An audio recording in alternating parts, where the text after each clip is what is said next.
نیت کرتا ہوں نماز جنازہ فرض کفایہ، ساتھ 4 تکبیروں کے، ثنا واسطے اللہ تعالیٰ کے، درود واسطے نبی کریم صلی اللہ علیہ وسلم کے، دعا واسطے اس حاضر میت کے، پیچھے اس امام کے، اللہ اکبر، یہ نیت ہوتی ہے۔ اس میں ایک چیز یاد رکھیں کہ نماز جنازہ میں 2 فرض ہیں اور 3 چیزیں سنت مؤکدہ ہوتی ہیں۔ ایک فرض تو ہوتا ہے آدمی کا کھڑے ہو کر نماز جنازہ ادا کرنا، قیام اس میں فرض ہے، بلا عذر بیٹھ کے پڑھی تو نماز نہیں ہوگی۔ ہاں کوئی بیمار ہے، اس کے ساتھ شرعی عذر لاحق ہے تو بیٹھ کے پڑھے گا، اب ہو جائے گی۔ اور دوسرا رکن ہوتا ہے 4 تکبیریں، جنازے کی 4 تکبیریں فرض ہیں، اور 3 چیزیں اس میں سنت مؤکدہ ہیں، ثنا پڑھنا، درود پاک پڑھنا اور میت کے لیے دعا پڑھنا، یہ 3 سنت مؤکدہ ہیں۔ اور سنت مؤکدہ کا ترک کرنا 1-2 بار کیا تو برا ہے، اور اگر عادت ہی بنا لیں تو انسان گناہگار ہوگا۔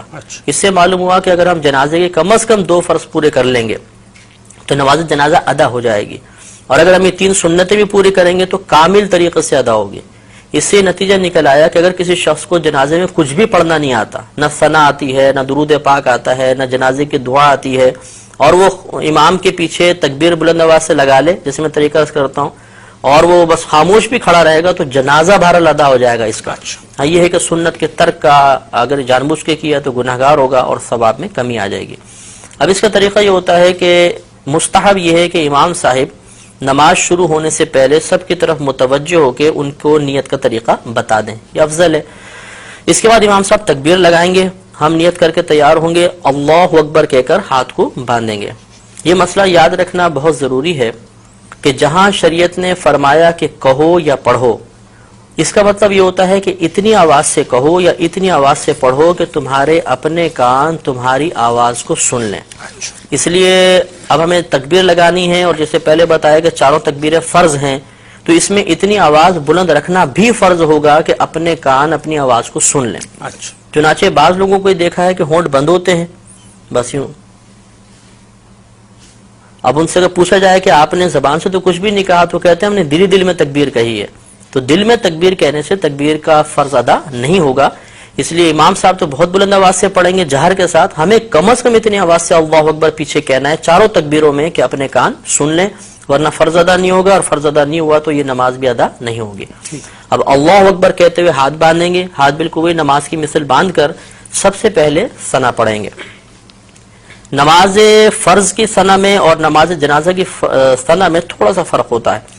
اس میں اس طرح ہم پڑھیں گے سبحانک اللہم وبحمدک وتبارک اسمک وتعالی جدک وجل ثناؤک ولا الہ غیرک۔ تو وجل ثناؤک کے لفظ اس میں زیادہ ہوتے ہیں، یہ کسی بھی کوئی نمازی جنازے کی کتاب ہو اس میں یہ پورے لکھے ہوگی ثنا، اچھی طرح ہمیں یاد کر لینی چاہیے۔ اس کے بعد ہم اگر ختم کر چکے ہیں انتظار کریں گے، امام صاحب دوسری تکبیر لگائیں گے۔ یہ یاد رکھیں کہ نماز جنازہ میں فقط پہلی تکبیر میں ہاتھ اٹھانے، باقی آگے کی 3 تکبیروں کے اندر ہاتھ نہیں اٹھائیں گے، لیکن زبان سے اللہ اکبر کہا جائے گا۔ تو بغیر ہاتھ اٹھائے اب اللہ اکبر کہیں گے، اور اس کے بعد اب ہم درود پاک پڑھیں گے۔ اس میں وہی درود پاک پڑھنا افضل ہے جو ہم عام نمازوں میں پڑھتے ہیں، یعنی درود ابراہیمی۔ لیکن اگر کسی کو یہ یاد نہ ہو تو کوئی بھی درود پاک پڑھ لیں، بلکہ یاد ہو اس کے باوجود دوسرا درود پاک پڑھیں گے تب بھی نماز ہو جائے گی، اور افضل یہ تھا کہ درود ابراہیمی پڑھا جاتا۔ اس کو پڑھنے کے بعد اب تیسری تکبیر لگے گی، ہاتھ نہیں اٹھائیں گے لیکن زبان سے اللہ اکبر کہیں گے، اور اس کے بعد اب میت کے لیے دعا کریں گے۔ اگر نابالغ لڑکا ہے تو اس کی علیحدہ دعا ہے، نابالغ بچی ہے علیحدہ دعا ہے، اور بالغ مرد و عورت کی ایک ہی دعا ہوتی ہے۔ یہ دعائیں ہمیں نماز جنازہ کی کتابوں سے یاد کر لینی چاہیے۔ اگر بالفرض کسی کو یہ دعائیں یاد نہ ہوں تو کوئی بات نہیں، وہ کوئی بھی ایسی دعا کر لیں کہ جس میں امور آخرت کے بارے میں کچھ طلب کیا گیا ہو، دنیاوی کوئی چیز نہ طلب ہو رہی ہو، آخرت کے بارے میں، تو یہ ہم کوئی بھی دعا اس میں پڑھ سکتے ہیں۔ تو اس طرح ہماری نماز تقریباً مکمل ہو گئی۔ اب چوتھی تکبیر آئے گی، امام صاحب چوتھی تکبیر لگائیں گے، ہم نے ہاتھ نہیں اٹھانے لیکن زبان سے اللہ اکبر کہنا ہے، اور یہ اب سنت کریمہ ہے کہ جیسے ہی چوتھی تکبیر لگے اور سلام پھیریں تو ہاتھ کھول دیں، اور ہاتھ کھولنے کے بعد پھر السلام علیکم ورحمۃ اللہ، السلام علیکم ورحمۃ اللہ، دونوں طرف سلام پھیر دیا جائے گا۔ اب یہ یاد رکھیں کہ جہاں تکبیر کے بعد کچھ پڑھنا ہے اس میں ہاتھ بند رہیں گے، اور جہاں تکبیر کے بعد کچھ نہیں پڑھنا ہوتا وہاں ہاتھ باندھنے کی ضرورت نہیں ہوتی، ہاتھ کھول دیں گے۔ تو پہلی 3 تکبیروں میں چونکہ تکبیر کے بعد کچھ پڑھنا تھا تو ہاتھ بندے رہے، چوتھی میں کچھ محل ہی نہیں ہے پڑھنے کا تو ہاتھ کھول کر پھر ہمیں سلام پھیرنا. مفتی صاحب عموماً لوگ یہ غلطی کیا کرتے ہیں کہ صاحب وہ جو چوتھی تکبیر ہے اس میں ہاتھ اسی انداز سے بندھے رہتے ہیں اور سلام پھیرتے ہیں، وہ مطلب یہ خلاف سنت ہو جائے گا. اچھا. نماز ہو جائے گی خلاف سنت ہے کہ ثواب میں کمی ہوگی. سنت یہی تھی کہ ہاتھ کھول کر پھر سلام پھیرے جائیں.